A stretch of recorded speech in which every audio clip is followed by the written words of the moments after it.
अनुतइमु मन लौ यशाअल्लाहु अतअमा, कि अल्लाह को अगर अपने इन गरीबों पे इतना तरस आ रहा है, सूरह यासीन में है ना, तो अल्लाह खुद ही क्यों नहीं खिला देता? आई बात समझ में? अल्लाह ने इस इतराज का जवाब, ये जुमला बोलने में इतने टाइम, आप बहादुर आवाज से आओ, इतनी देर क्यों लगाई आपने बोलने में? ये तो बुज़दिल आबाद हो गया ना। और इन्होंने अकेले ने जवाब दिया, बाकी फिर भी चुप। मैं जब भी जुमला अधूरा छोड़ा करूं, आपने कंप्लीट करना है उसको। मैं छोड़ता ही इसलिए हूं ताकि पता चले कि आप जाग रहे हैं कि नहीं जाग रहे। तो इस एतराज का अल्लाह ने कुरान में जवाब नहीं दिया, बल्कि कुरान ने कहा इन अंतुम इल्ला फी ज़लालिन मुबीन, बिल्कुल ही पागल हो गए हो जो ऐसे एतराज कर रहे हो, तुम बिल्कुल खुली हुई गुमराही में हो। यानी ये इस काबिल ही नहीं है ये एतराज के। वजह उसकी कि इसका जवाब बहुत वाज़ेह है, ये दुनिया दारुल आजमाइश है। अल्लाह गरीब से माल लेता है, किसको? मालदार को आजमाने के लिए। मालदार को माल देता है गरीब को आजमाने के लिए, कि इसका माल देख के लालच न करे और ये इसकी गुर्बत देख के इस पे मांगे बगैर खर्च करे इसके ऊपर। कितनी बड़ी हकीकत कुरान ने बयान कर दी। अल्लाह ही को सारे काम करने होते, हमारी कोई जिम्मेदारी ना होती, तो फिर पैगंबरों को भेजने की क्या जरूरत थी? फिर तो कोई कातिल किसी को कत्ल करता, अल्लाह कत्ल ही ना होने देता उसको। जो कहीं कत्ल करने जाता अल्लाह वहीं रोक के उसको जेल भिजवा देता। ठीक है, दुनिया में अदालत का निजाम और कानून और ये सारी चीजें क्या हो जाती? खत्म। ना पैगंबरों के सब कुछ सेटिंग पे आ जाता, तो फिर फरिश्ते होते ना हम लोग। तो बात चीजों के जवाब बहुत वाज़ेह होते हैं, वो जवाब दिए नहीं जाते। और ये भी हमें पता चला कि मुतरिजीन होते किस किस्म के, कैसे ऊट पटांग बातें करके लोगों को बेवकूफ बनाते हैं। आज भी इस तरह के एतराजात करते हैं जो मुल्हिद लोग हैं ना, खुदा के मुनकिर, कि खुदा एक तरफ कहते हैं गफूर रहीम और एक तरफ इतना जुल्म हो रहा है दुनिया में, ये रोकता क्यों नहीं है, सैलाब क्यों आ रहे हैं, जलजले क्यों आ रहे हैं, छतें क्यों गिर रही हैं, मर क्यों रहे हैं लोग। और भाई जलजला आ रहा है, सैलाब आ रहा है, जिस पर आ रहा है ना उसके लिए इतनी बड़ी आजमाइश नहीं है, उन लोगों के लिए बड़ी आजमाइश है जो इस अजाब में मुब्तला नहीं हुए। हम जब सिंध से गुजर रहे थे ना, बहुत कस्म पुरसी में गरीबों को देखा, तो एक आदमी ने कहा यार इनके तो बदअमालियां भी इतनी नहीं, अजाब इन पे आता है। और कराची और लाहौर के और इस्लामाबाद के पोश इलाकों में जाके देखो, जो नाइट क्लबों में अय्याशियां हो रही हैं, उनको कुछ भी नहीं आ रहा, वो अभी भी पराठे खा रहे हैं बैठ के। होता है ना, जब भी सैलाब आता है पिस्ता कौन है? समुद्री तूफान आएगा, ठट्ठा बेचारा और वो जो दादू, इस तरह के इलाके जिनके पास खाने को वैसे ही रोटी नहीं है। तो जो मुल्हिद लोग हैं वो इतराज करते हैं कि ये अल्लाह के यहां इंसाफ बोलो नहीं है। यानी उनको वो कहते हैं कि अजाब जब आए ना, तो समंदर का पानी ठट्ठा से लेफ्ट टर्न मार के डिफेंस की तरफ पहले रुख करे वो, और वो जाए इस्लामाबाद के ना, जलजला जब आए या कोई सैलाब आए, तो दरिया सिंध का दरिया उल्टा चलते हुए वो इस्लामाबाद के वो जो क्या है यार, इस्लामाबाद में बड़े बड़े जो होटल है ना, वहां तक पहुंचे। तो भाई दुनिया के उसूल अल्लाह ने कुछ और रखे हैं, आखिरत के उसूल। एक दफा बारिशें आई ना, तो वो खारादर पूरा डूब गया। अच्छा, उन दिनों में एक मौलाना साहब बयान कर रहे थे कि ये बारिशें जो इतनी आती हैं हमारे बदअमालियों का नतीजा है, बहुत से लोग ये बार बार ये बात दोहराते हैं। ये बात भी ठीक है कि हमारी बदअमालियों का नतीजा है, इसमें दो राय नहीं हो सकती, इसका मैं मुनकिर नहीं हूं। लेकिन इस बात को इतना ज्यादा बार बार बयान करना जिससे इंसान समझे कि पता नहीं सिंध वालों ने क्या किया है जो बर्बाद हो गए। एक हद तक तो ये ठीक है ताकि लोगों को मोटिवेशन मिले। उस जमाने में मैंने एक बयान किया था कि जलजले क्यों आते हैं, ऑडियो बयान था मेरा वो, उस वक्त मैं वीडियो नहीं बनाता था। उसमें यह समझाने की कोशिश की थी कि भाई जरूरी नहीं कि जलजले में जो कौम ज्यादा तबाह हुई है वो बुरी हो और जो बच गए वो अच्छे हों। ऐन मुमकिन है जो बचे हो वो कमबख्त हों और जो मरे हो वो तहज्जुद पढ़ते हुए दुनिया से गए हों। क्योंकि अल्लाह ताला ने दुनिया को दारुल असबाब बनाया है। यहां जब भी कोई अजाब आता है ना, जब भी कोई अजाब आता है तो वो असबाब के तहत आता है। अब देखो, बारिश जब आएगी, तूफानी बारिश होगी, तो वो ऊपर की तरफ पानी जाएगा या नीचे की तरफ आएगा?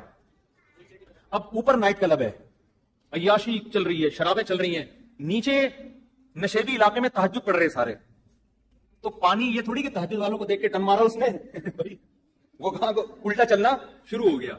इसलिए कि तो फितरत के कानून के खिलाफ है ना, अल्लाह ताला फितरत को चेंज थोड़ी करते हैं। तो इस बहस में पड़े बगैर कि कौन तबाह हो रहा है कौन बच रहा है, हमें शरीयत ने हुक्म यह दिया है कि हम पहले से इसका इंतजाम करें कि कोई कुदरती आफत आई तो उससे कौन सा इलाका ज्यादा मुतासिर होगा। हमें शरीयत ने हुक्म दिया है असबाब इख्तियार करने का। खारादर वालों से मैं कहता हूं, जब तुम्हें पता है कि जब भी कराची में बारिश ज्यादा आती है, खारादर नीचे है, तो तू तो डूबेगा ना। वो तुम चाहे तबलीग में चिल्ले लगाओ, तुम 4 महीने लगाओ, पानी तुम्हारे ही पहले आएगा। पानी को अल्लाह ने यह समझाया है कि जहां जगह मिले नीचे को खिसक जाना। यह नहीं देखना कि वो नमाज पढ़ रहा है कि गुटखा खा रहा है बैठ के। ये तो हमेशा से होता आ रहा है। देखो अजाबों की दो किस्में हैं, खूब समझ लें, ये टॉपिक चली पड़ा है तो मैं जल्दी से कंप्लीट कर लूं। एक अजाब वो होता है जिसके अजाब होने में दो राय हो नहीं सकती हैं, उसको कुदरती आफत करार दिया नहीं जा सकता। वो अल्लाह प्रॉपर इरादा करता है कि मैं इस कौम को तबाह करना चाहता हूं और इसकी कोई साइंटिफिक लॉजिक ना भी हो तो मैं क्या कर दूंगा, इसको तबाह कर दूंगा। जैसे कौम आद पे अजाब आया, कौम लूत पे अजाब आया, कौम समूद पे अजाब आया। वो जो अजाब आया ना कौम लूत कौम समूद पर, पैगंबर बताते नूह अलैहिस्सलाम की कौम पे अजाब आया, उस वक्त बारिश का उनकी महकमे मौसमियात वालों के यहां दूर दूर तक कोई भी इंतजाम, कोई भी इम्कान नहीं था। यही वजह है कि कुरान कहता है नूह अलैहिस्सलाम जब किश्ती तैयार कर रहे थे तो कौम मजाक उड़ाती थी कि ना कोई करीब में दरिया है ना समंदर है, और इस मौसम में वैसे भी बारिश नहीं होती, कभी भी बारिश नहीं हुई है, दूर दूर तक बादल का कोई टुकड़ा नजर नहीं आ रहा, और ये ऐसे डरे बैठे हैं, इतनी बड़ी किश्ती बना रहे हैं जैसे पता नहीं क्या होने वाला है। तो नूह अलैहिस्सलाम ने क्या कहा, इन तस्खरू मिन्ना फइन्ना नस्खरू मिनकुम, तुम मजाक उड़ाओ अन करीब हम तुम्हारा मजाक उड़ाएंगे। क्या नूह अलैहिस्सलाम का साइंसदानों से राब्ता था, महकमे मौसमियात वालों से? वही के जरिए अल्लाह बता रहा था कि इनकी बातों में ना आए, मैं अपनी कुदरत से बगैर किसी सबब के ऐसी बारिश बरसाऊंगा कि इसमें हलाक करूंगा, और सिर्फ नाफरमान हलाक होंगे, एक नाफरमान भी नहीं बचेगा, सारे नेक लोगों को बचा लूंगा मैं। ये ऐसा अजाब है जिसकी कोई साइंटिफिक लॉजिक बोलो नहीं है। ये कुरान से साबित है कि इस तरह भी होता है। कौम आद पे जो अजाब आया, फलम्मा रअऊहु आरिदन मुस्तक़बिलन फलम्मा रअऊहु आरिदन क्या है वाइद भाई, फलम्मा रअऊहु आरिदन मुस्तक़बिला औदियतिहिम क़ालू हाज़ा आरिदुन मुमतिरुना। जब उन्होंने बादल का टुकड़ा, वो हजरत हूद अलैहिस्सलाम बार बार कौम से कह रहे थे कि अब अजाब आ रहा है, मैं जा रहा हूं बस्ती छोड़कर, अब क्या आ रहा है, अल्लाह का अजाब। तो ये वही के जरिए बताया ना, महकमे मौसमियात वालों के जरिए नहीं बताया। तो वो कौम हंसने लगी, फिर देखा वाकई काले बादल आ रहे हैं, तो उस कौम ने कहा ये तो बादल हैं जो नॉर्मल बादल होते हैं, पानी बरसेगा, ये अजाब कहां है? उन्होंने क्या, बल हुआ क्या है, हादा आज तो काला बल हुआ मस्तअजलतुम बिही रीहुन फीहा अज़ाबुन अलीम, बारिश नहीं है, ये वो अजाब है जिसकी तुम जल्दी में चाह रहे थे, और इससे पानी के बजाय पत्थर बरसेंगे आसमान से। तो ये वो था कि उस वक्त जापान के साइंसदान भी बैठे हुए होते हैं ना, महकमे मौसमियात वाले, वो भी ये कहते हैं यार इसकी कोई साइंटिफिक लॉजिक नहीं है। बिल्कुल ऐसा ही है जैसे ईसा अलैहिस्सलाम बगैर बाप के पैदा हो गए, कोई लॉजिक है इसकी साइंटिफिक?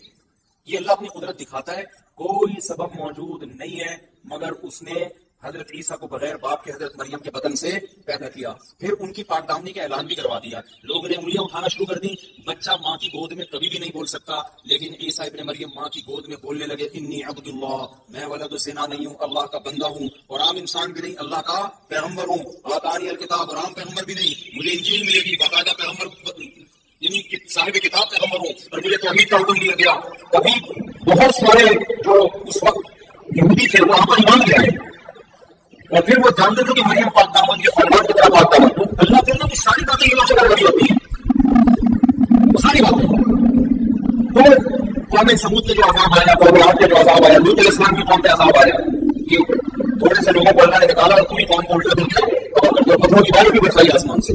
तो इस तरह के अजाब अब भी आ सकते हैं, लेकिन जब इस तरह के अजाब आते हैं तो उसमें मेजॉरिटी नाफरमानों की हलाक होती है। जैसे यहाँ हम जो हलाक हुए ना, सारे नाफरमान हलाक हुए और सारे नेक लोगों को अल्लाह ने बचा लिया। कुछ अजाब ऐसे होते हैं जिनके बारे में हमारे लिए ये दावा करना कि ये वाकई अजाब है या आजमाइश है, ये हमारे लिए मुमकिन नहीं। समझ आ रही बात? ये वो अजाब है जिनकी कोई ना कोई लॉजिक होती है, जो दुनिया में हमेशा से आ रही है। हजरत उमर रज़ियल्लाहु तआला अन्हु के दौर में कहर पड़ा, शदीद तरीन कहर पड़ गया, इतना जबरदस्त कहर पड़ा कि हजरत उमर ने चोर की सजा ही खत्म कर दी। समझ आ रही बात? भाई अगर हम चोर का हाथ काटे तो भूख से लोग मर रहे, तो क्या करेंगे वो? हालांकि हाथ काटने का उनको किसने दिया है? कुरान में क्या हजरत उमर कुरान की आयत इनकार कर सकते हैं? उन्होंने कहा नहीं भाई अब ये सजा जारी नहीं हो सकती, भूख से मर गया। उस दौर में अगर कोई ये कहे कि लोगों की गुनाहों का अज़ाब भरी तारीख में उस जैसी आदिलाना हुकूमत और उस जैसे परहेजगार लोग दुनिया में वजूद में अब है, न उससे पहले न उसके बाद कभी नहीं निकले। लेकिन दुनिया मैं कह देता ये खुदा का अज़ाब है नाफरमानी पर, ये अज़ाब नहीं है, ये क्या है?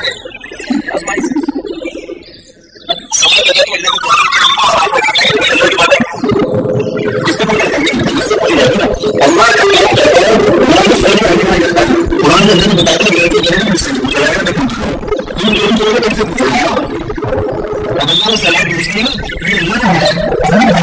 हमसे पूछा जाएगा जब आप मदद क्यों की, ये हमसे पूछा जाएगा। अगर कोई क्या कहेंगे इसके नाम के ऊपर सारा करने का इस बारे में अल्लाह से पूछा जाएगा, पूछा हमसे जाएगा कि तुम्हारी जो इस मौके की जिम्मेदारी को तो मैं दूसरी किस्म दलील इसको डिफाइन कर दूं तो ये किसी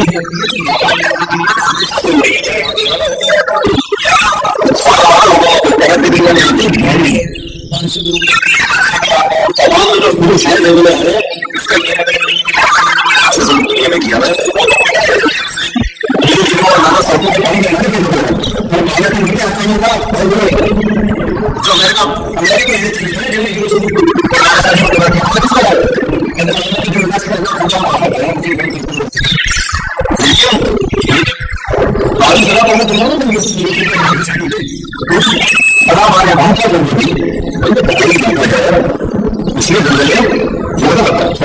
जो अमेरिका ज्यादा आपने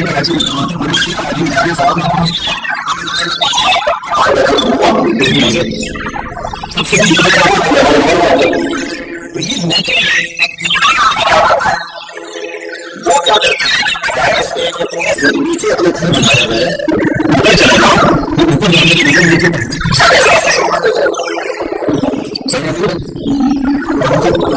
ना अक्सर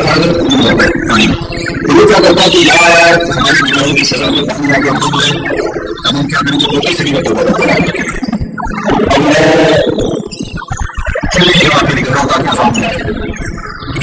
हम लोग का चाहिए भाई कभी छोड़ना चाहिए लेकिन दुनिया को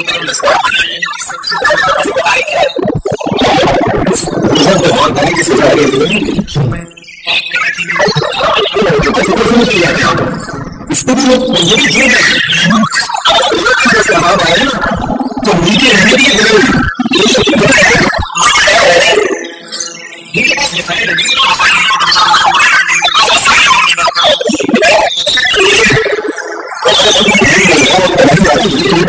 करना चाहिए। अब आप सरकार में जाके हमारा बनाओ जिंदगी तुम्हें सुनाओ तो काफी खराब ही रहना भाई जो बच्चे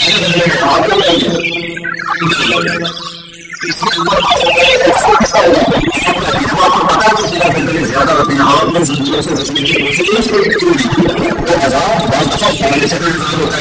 बहुत दफा जो है इसी सोच से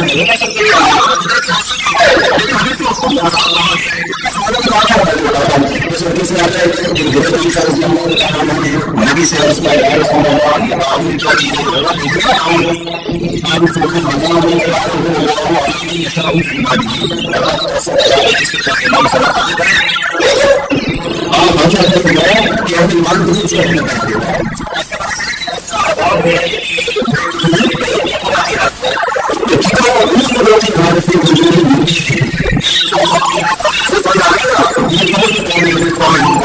साइंटिफिक लॉजिक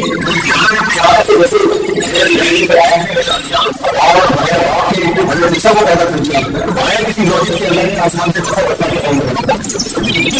साइंटिफिक लॉजिक होती है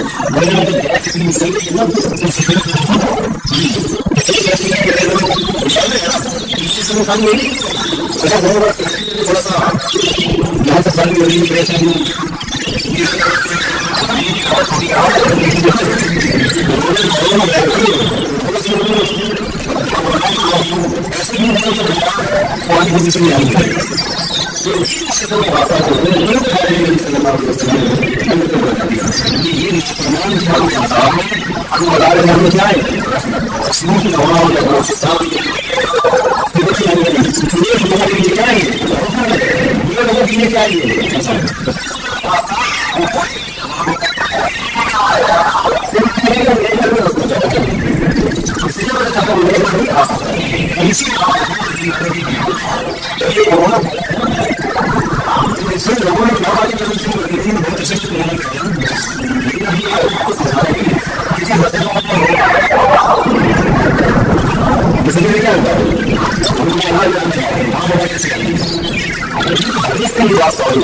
हमारे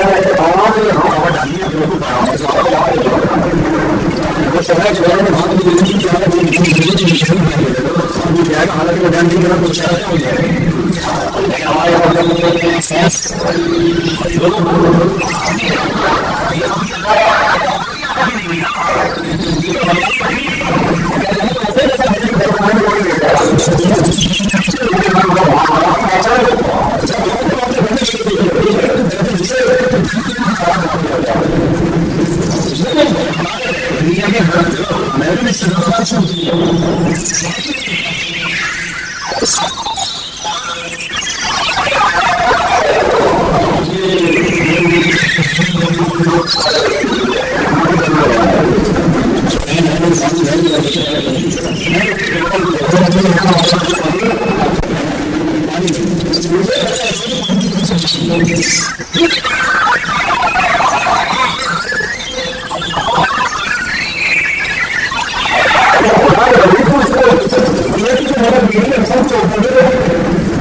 यूनाइटेड नेशन की रिपोर्ट है कि इससे आबादी का रेशो बहुत गिर गया है।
हवाओ हिर्स वाला दिल बदल दे,